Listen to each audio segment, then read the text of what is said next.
En esta segunda parte del mismo capítulo, el capítulo 8, vamos a considerar todo el proceso que este país vive desde el golpe del coronel Banzer para esa época hasta la reconquista de la democracia. ¿De acuerdo? Entonces, ¿qué estamos planteando acá? Que la gestión del MNR aparentemente había concluido. No había concluido porque el MNR había sido expulsado por Sebastián Ortuño, sus líderes habían sido exiliados del país, sacados del país, entonces inicia otro proceso. Por eso que conscientemente es conocido como el proceso de los militares en el gobierno, es lo que sucede a partir de 1964 en el gobierno. Hay una sucesión de gobernantes militares. Ellos, ¿qué es lo que establecen justamente a la altura justamente de sus características profesionales? Gobiernos dictatoriales. ¿Qué es dictatorial? Que se niegan las libertades civiles, se niegan las libertades políticas de la población, la democracia, el derecho al voto, a la organización, partidos políticos, la libre expresión, esas cosas se niegan. Entonces, eso es dictadura, negar los derechos básicos de la población, tanto políticos fundamentalmente. Entonces, el pueblo lo que hace es retomar justamente esa democracia, pero a través de una lucha contra estos gobiernos militares. ¿De acuerdo? Entonces, por eso estamos planteando de que se presenta aquí una lucha entre los gobiernos militares que directamente lo que hacían era inclinar este país por las tendencias fundamentalmente capitalistas del ingreso del capital extranjero y la izquierda por las tendencias socialistas y las tendencias comunistas, ¿no? ¿Cómo se configura esta cuestión en el país? Esta cuestión en el país se configura directamente con la muerte de René Barrientos Ortúzar, que muere en abril de 1969, ¿de acuerdo? Él viajaba todo el tiempo en helicóptero, así como Evo lo hacía en su avión, ¿no? Evo, René Barrientos viajaba en su helicóptero, ¿no? O sea, gastaba realmente la décima parte de lo que Evo directamente gastaba en el famoso avión que tenía, ¿no? El que lo compró por 36 millones de dólares. El helicóptero desde Barrientos tendría pues un costo mucho menor, ¿no? Él muere en su helicóptero de un accidente. Se indican de que se acaba por darse con un cable eléctrico. Otros indican no, fue un atentado realmente de los guerrilleros que respondieron a los intereses de Che Guevara. Al final la cuestión no se aclara, pero René Barrientos muere. Le sigue su vicepresidente, ¿no? Que corresponde a la familia Salinas, ¿sí? Un Siles también es él, pero directamente él lo que hace es renunciar finalmente porque el comandante del ejército lo que hace es dar un golpe de Estado, el general Obando, Alfredo Obando Candia. Con Obando Candia, por la presión de los mineros justamente y por la fuerte presencia, el impacto que había experimentado Bolivia y América Latina por el Che Guevara, ¿ah? Se retoman las corrientes izquierdistas de Bolivia, las corrientes socialistas y comunistas con los cuales el ejército empieza a identificarse. ¿De acuerdo? Es lo primero que hace directamente el gobierno de Obando es retirar a las Fuerzas Armadas de las minas que habían estado ocupadas desde 1964. Entonces, si bien las minas estaban trabajando, pero por el conflicto que representaban siempre las minas, un conflicto latente, permanente, estas René Sortuño las había ocupado militarmente desde 1964. Entonces, esto dura directamente hasta el 69, cuando el general Obando da un golpe de Estado, lo que hace es retirar realmente ese ejército de las minas. Y lo que hace también es nacionalizar la famosa Gulf Oil Company, que era una empresa que producía petróleo en Bolivia. Entonces, es una clara muestra de las tendencias de izquierda, de las tendencias socialistas o de las tendencias, alguien dirá, no exagere, tendencias directamente estatistas en este país. ¿De acuerdo? Porque la idea es de que el capital que directamente tiene empresas extranjeras, ¿dónde pasa? ¿Ah? No pasa a un solo partido como el socialismo, no pasa a un buró como pasa el socialismo, sino pasa directamente al Estado. Y en ese Estado, ¿quiénes están? Fundamentalmente, en este caso, hay un grupo de militares que, si bien son dictadores, niegan directamente a libertades políticas, pero finalmente son administrados por un aparato estatal capitalista. Entonces, es un Estado capitalista el que administra finalmente los intereses de la famosa Gulf Oil Company, famosísima por su gran poder, no solamente en términos económicos, sino también en términos políticos, ¿de acuerdo? En Bolivia y en el mundo. Entonces, hay un conflicto que se presenta en esa época, ¿de acuerdo? Porque Obando, si bien representaba los intereses de la izquierda, pero esa izquierda tiene una mayor presencia en el ejército y se presenta un militar con características de izquierda mucho más claras, que se llama Juan José Torres González. Le llamaban para la época el JJ, porque era un presidente de unas tallas más pequeñas que directamente ha tenido Bolivia, creo que en sus Fuerzas Armadas, que le sigue también General Vance, ¿no? El General Vance. Entonces, bueno, ellos dicen que la talla es un indicador, pero que mayor importancia no tiene, ¿no? Pero bueno, le llamaban así, el JJ, por su tamaño, ¿no? Eso. Pues con el JJ, con Juan José Torres González, se establece aquí la Asamblea Popular que está dominada por las tendencias de izquierda, por las tendencias socialistas, los sindicatos obreros mineros, que eran de izquierda, también sindicatos campesinos que buscaban una profundización de la reforma agraria, o directamente la cooperativización de la tierra, la expropiación de todas las propiedades finalmente agrarias que se estén en manos del Estado. Y aquí nace un partido sobre el cual vas a continuar hablando, que se llama el famoso MIR, el Movimiento de Izquierdas Revolucionario. ¿Dónde se forma el MIR? Ustedes tienen que saber eso. Se forma en la Universidad Mayor de San Andrés. Aquí se forma el MIR. Con la presencia, por supuesto, de otros profesionales que se forman directamente en el extranjero. Los ministros se forman aquí en la UMSS. Fíjense ustedes la importancia del lugar donde ustedes están ingresando, por supuesto, para estudiar mucho, pero también para orientar al país con ese estudio. Es el conocimiento, el estudio tiene que tener un objeto. ¿Cuál es el objeto? Pues transformar y mejorar nuestro país. ¿De acuerdo? Entonces el JJ, con esa tendencia izquierdista, lo que hace es recibir créditos rusos de la Unión Soviética, ¿no? No le gustaría seguramente Estados Unidos, y se establecen las minas de fundición de Vinto aquí en Bolivia de estaño.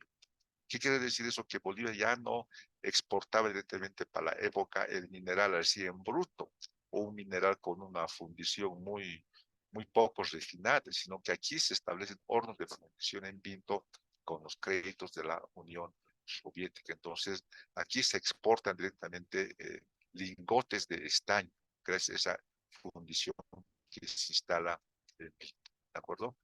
Luego también el JJ rescinde contrato con Mina Matilde, ¿no? Ya habíamos planteado hace rato de que la mina Matilde es una empresa minera norteamericana que producía zinc, el mineral más importante después del estaño. O sea, por eso Herbert S. Klein hace notar directamente a la Matilde, y la empresa es la United Steel Company, ¿no? Que produce zinc justamente.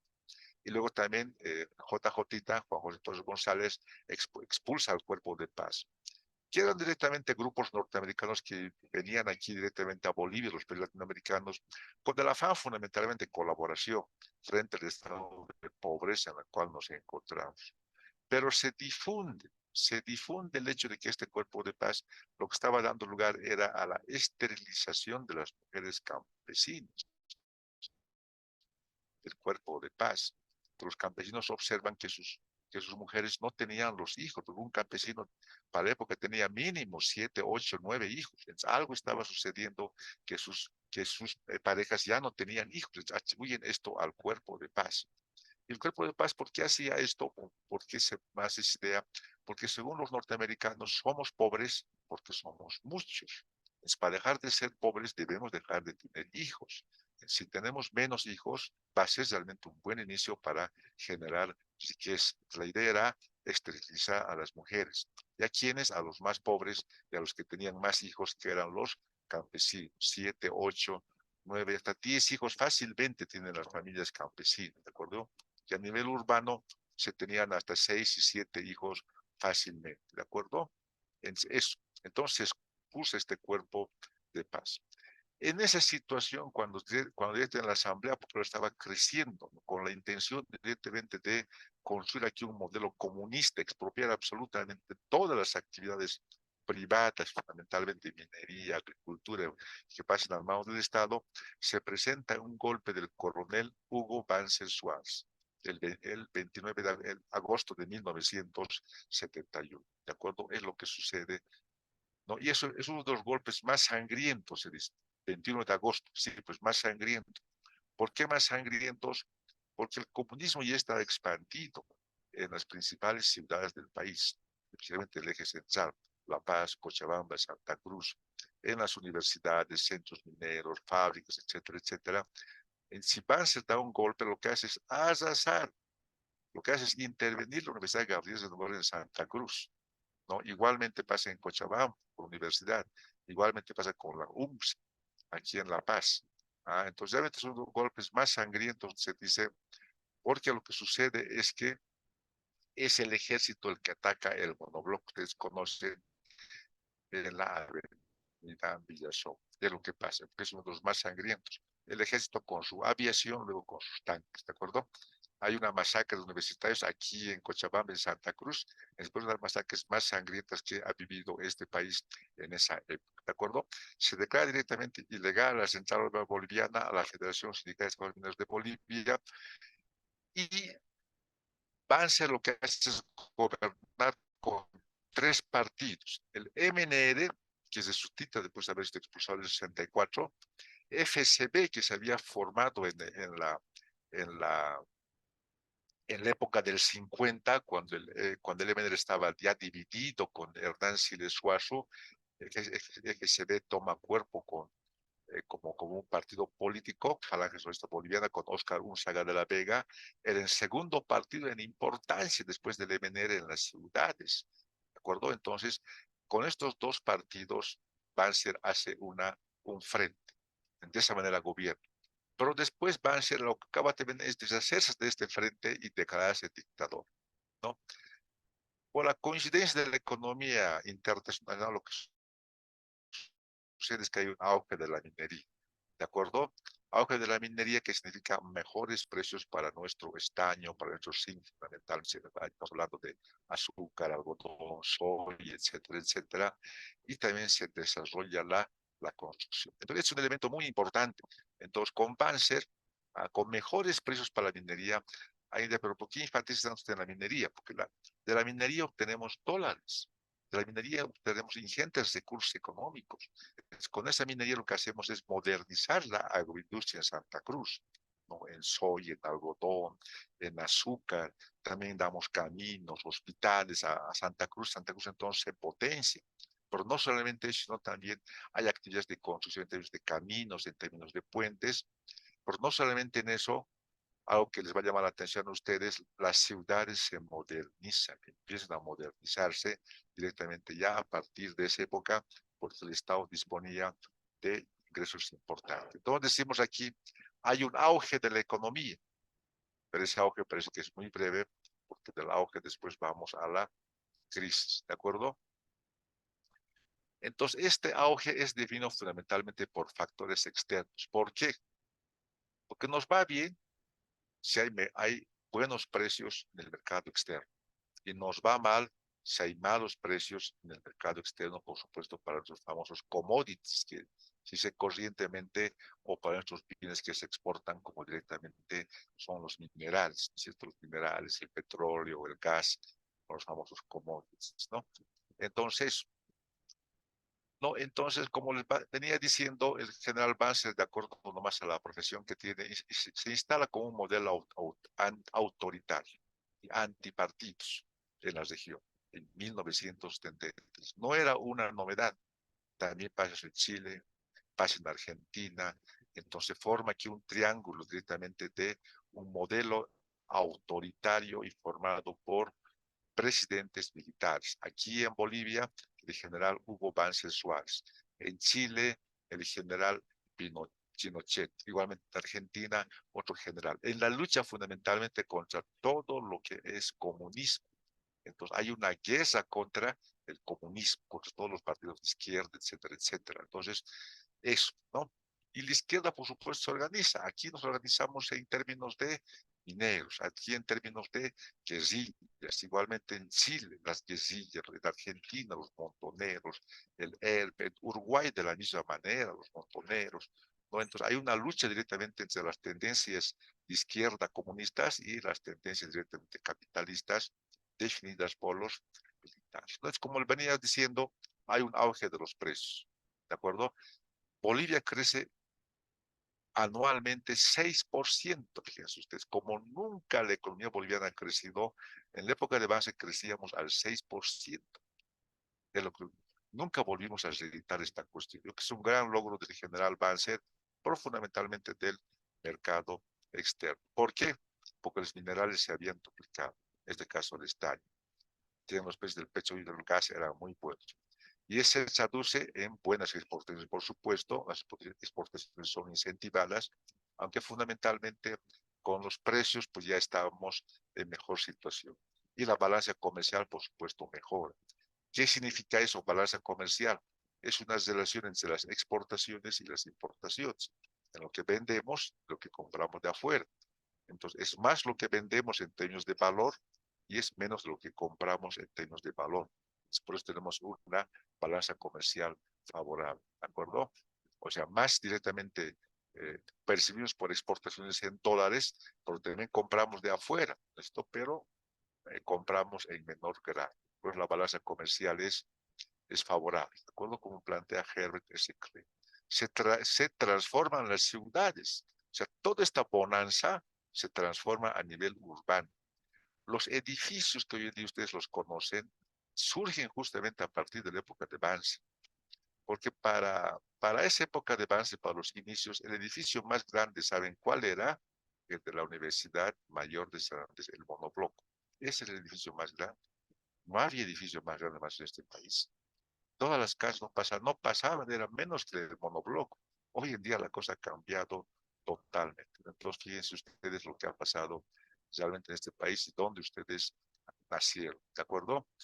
Entonces, esa situación favorable directamente se traduce en que nuestras exportaciones directamente se diversifican a, a Estados Unidos, a Europa, a la LALC, ¿no? Que es la Asociación de Libre Comercio en América Latina. Entonces, comerciamos con América Latina, con Estados Unidos, con Europa, en mejores condiciones.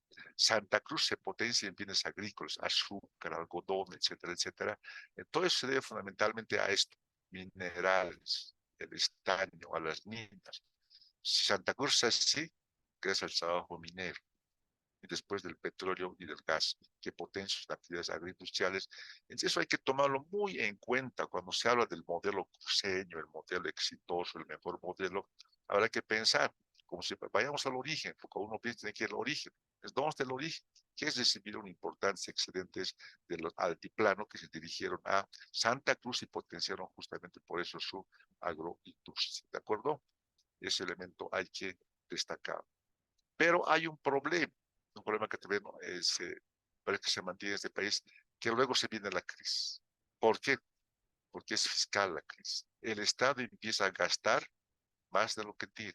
Es crisis fiscal, crisis de erario público. Gastamos más de lo que tenemos. No solamente eso, hay corrupción. Se manejan mal nuestros recursos.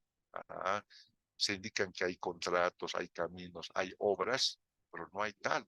O hay sobreprecios, como la famosa autopista que la usamos ahora todo el tiempo, es una obra del general Banzer. Y se dice que es una de las obras más millonarias, creo que en América Latina. No por su extensión, no por su calidad, sino por un precio exorbitante que pagamos por esa autopista que ustedes la usan ahora todo el tiempo, ¿no? Los precios ya no crecen más. En la crisis se había venido.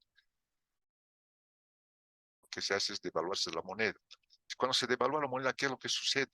Nos empezamos, como muchas cosas no las producimos acá y las importamos, entonces todo encarece, las cosas suben de precio. Eso no le conviene a los campesinos, especialmente.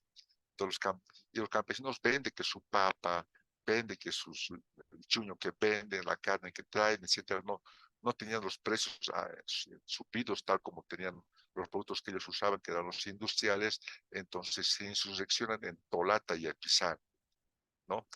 Entonces están en contra directamente de la devaluación de la moneda. Entonces el ejército los rodea, los campesinos se enfrentan directamente al ejército, pero pensando que el general Banzer estaba viniendo a dialogar y decirles, no campesinos, las ideas del país es esta, tenemos que esforzarnos justamente para poder recuperar este país, para poder estar a futuro en mejores condiciones. Bueno, esa es la historia que se señala, ¿no? Doctor, le Pero restan lo que 4 sucede es que minutos. aparece. Entonces, en esa situación, directamente lo que sucede es que aparece la aviación, el ejército, y ahí se enfrenta a la masacre de Tolata y Epizana en Cochabamba. Hay un mal gasto en YPFB, la deuda externa se sube a más de 3.000 millones de dólares, los precios son menores y este país realmente se cae por segundos, ¿de acuerdo? Entonces, en esa situación, el general Banzer experimenta ya una crisis de su modelo dictatorial. En esta situación de crisis hay huelgas, violencia en las minas, es un proceso de convulsión que hay en este país desde los años 1976 y 1978. Ya la época de sus abuelos, que ya estaban mayores, sus papás estaban naciendo, yo me imagino. Hay que ubicarse en términos cronológicos. Banzer finalmente cae, fíjense ustedes, por una huelga de hambre de esposas mineras.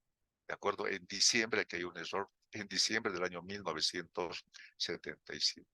Las esposas de los dirigentes mineros se colocan en huelga de hambre directamente aquí en La Paz, en el arzobispado. Es el inicio de una gran huelga de hambre en toda Bolivia, universidades, fábricas, un modelo ya decaído. Tiene que el general Banzer renunciar. Y lo que hace es generar, primeramente, amnistía, ¿no? Para que todos los presos políticos directamente retornen o salgan de las cárceles. Se convoca elecciones y él lo elige a su sucesor, Juan Pérez Asbun. Por la presión social, la cosa no marcha precisamente.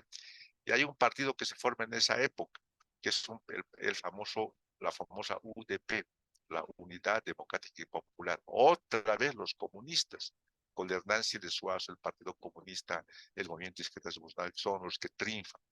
No tienen un triunfo relativo, no alcanza del 51%. Entonces ahí el Congreso debate ahora quién sí, quién no, porque nadie había ganado.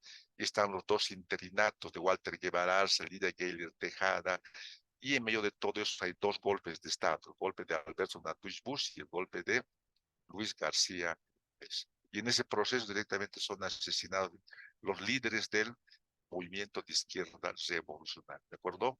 Asesinados por paramilitares aquí en la Paz, en la calle Harrington, en Sopocachi. Los paramilitares ingresan al lugar donde estaban reunidos y los matan a todos, con excepción de una mujer que se salva.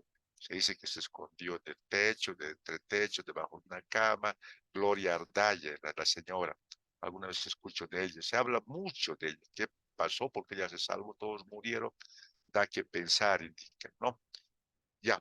Entonces, esa directamente es la situación al final de la dictadura. ¿Qué quiere decir con eso? Que históricamente este país no está, ni que para que los partidos se eternicen todo el tiempo como el EBNR pretendía hacerlo del 52 al 64, 12 años de gobierno, acaba por caer, ¿no? Eso, ni dictaduras, como los gobiernos militares de Banzer, que pretendía Banzer pretendía estar directamente un buen tiempo en el gobierno, pero apenas está del 71 al 78, 7 años de gobierno. Luego viene el golpe de dos militares, aquí tenemos de Alberto Natush Bush, es un golpe cruento en noviembre de 1979, ¿no? Estamos en octubre, noviembre, justamente en Todos Santos, plantea su famoso golpe de Estado, que implica una masacre aquí, especialmente en La Paz. Como la gente estaba habituada ya a las huelgas, movilizaciones, la gente es insurrección, pero no esperaban que Alberto Natush Bush los mataría a todos. En las calles los mata a todos. Es terrible realmente este golpe de Alberto Natush Bush. Pero luego viene el golpe de Luis García Mesa, muy relacionado con el narcotráfico y con la muerte directamente de estos líderes del movimiento de izquierda revolucionaria, y después con la cuestión de la cocaína. Hay una relación directamente estructural de Luis García Mesa con la producción y el comercio de la cocaína. Entonces, es lo que destacamos directamente en esta época, así en términos de regularidades. Bueno, con esto habríamos concluido el capítulo 8. Gracias.